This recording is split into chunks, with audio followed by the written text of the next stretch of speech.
when you constantly know that whatever you know, there's always more to know, you're constantly seeking what it is you don't know.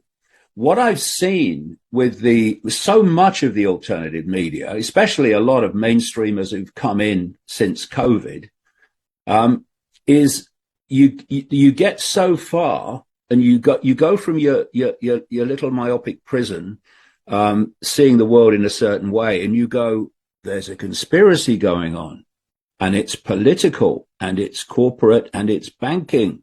Stop.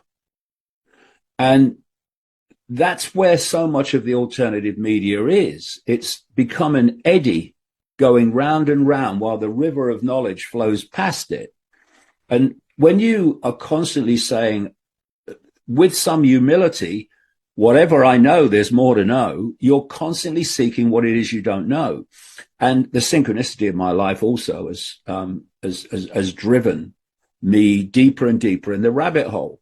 So from the early 1990s, when I was putting this global cult structure together, which we can talk about, I then asked the question, first of all, when did this start then? Because it was obvious from the structure I'd put together that it wasn't 5 years ago or even 50 years ago. This goes back, way back.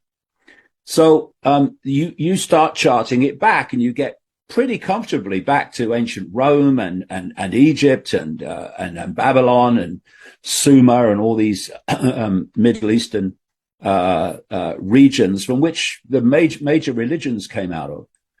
And you then realize that people have been born, they've played a part in advancing this agenda, which is for the constant centralization of power. We were in tribes once, and the people in the tribe were deciding what happened in the tribe, and then loads of tribes were brought together to form a nation.